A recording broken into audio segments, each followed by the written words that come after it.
Morning students, class 8, chapter 10. Changes in art, literature and architecture. Most of the king in ancient time patronized different form of art, literature and architecture.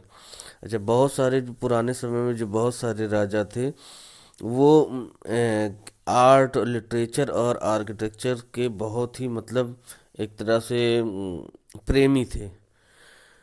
This was the reason that Indian art and architecture has always been admired by the people all across the world. और यही एक कारण है कि भारतीय जो art है और भारतीय जो आर्किटेक्चर है वो पूरी दुनिया के लोगों को अपनी ओर खींचती है. Since ancient time, different school of art, such as the Mathura school, the Gandhara school, and the Rajput school and the Mughal school of art have flourished. अच्छा, उस समय के जो पुराने समय के आर्ट के डिफरेंट स्कूल हुआ करते थे, जैसे कि मथुरा स्कूल, गंधारा स्कूल, राजपूत और मुगल. अच्छा, इन स्कूलों में आर्ट सिखाई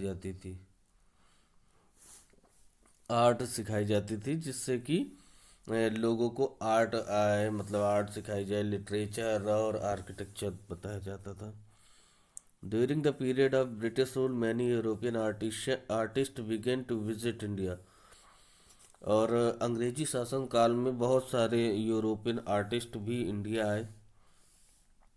they brought with them new style and technology techniques in different form of art and architecture.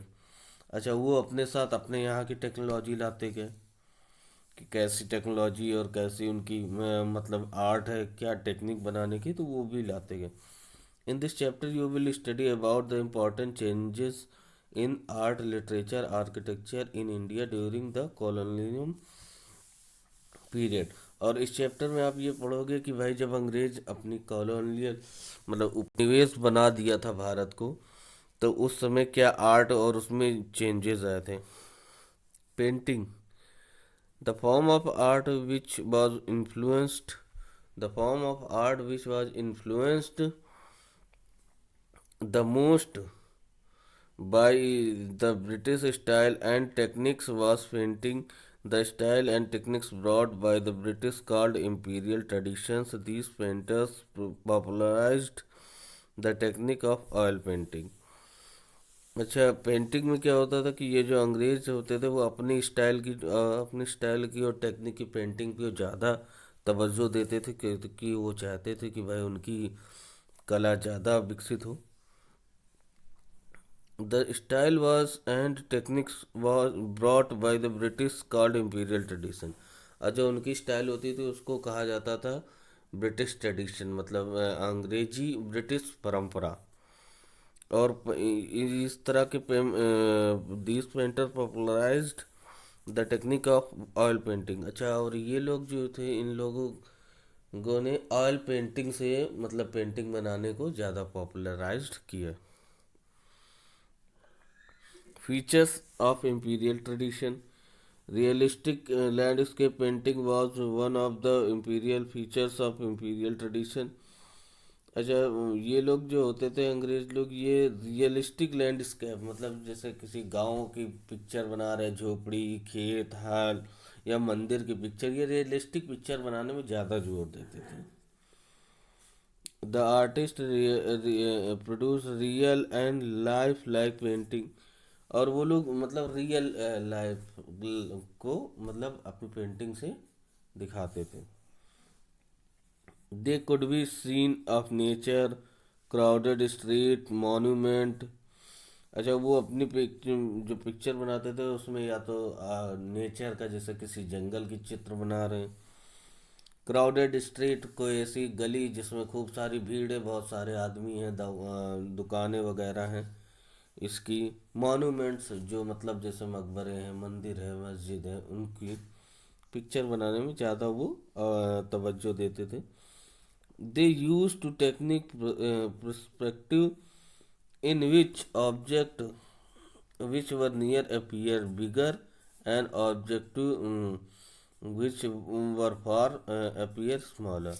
अच्छा, इन लोगों की कला में एक ये चीज़ था कि भाई ये जिस चीज़ को सेंटर करते थे उसको वो बड़ा बना देते थे, और जिस चीज़ को सेंटर नहीं करते थे, मतलब जो उसको वो नहीं अपीयर करना चाहते थे, उसको छोटा कर देते थे। Two famous painter of this tradition were Thomas Daniell and William Daniell. उस समय के दो पेंटर मशहूर थे, एक थॉमस डैनियल और दूसरे William Daniel. They produce many large oil painting canvas, और उन्होंने बहुत सारी बड़ी बड़ी ऑयल पेंटिंग के कैनवास में, मतलब कैनवास बनाए। Another important feature another important feature was that portrait painting. अच्छा, ब्रिटिश काल में एक और पेंटिंग बड़ी विकसित है, उसको बोलते हैं portrait painting. Rich and people powerful people both British and Indian commissioned painter to draw life size portrait. अच्छा, उस समय वो लोग भी पोर्ट्रेट्स बनवाते थे।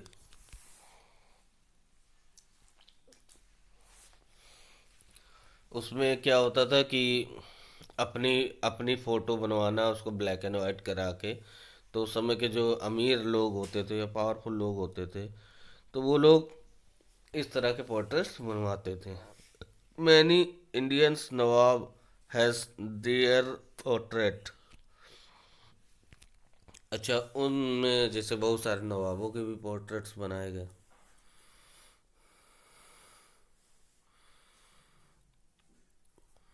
The Mughal tradition of painting portraits in miniature was less popular.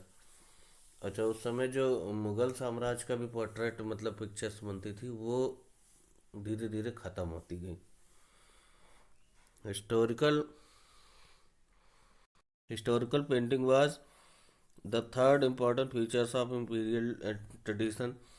और वो ऐतिहासिक पिक्चर्स को बनाना उनका थर्ड, मतलब तीसरा बहुत इम्पोर्टेंट फीचर था।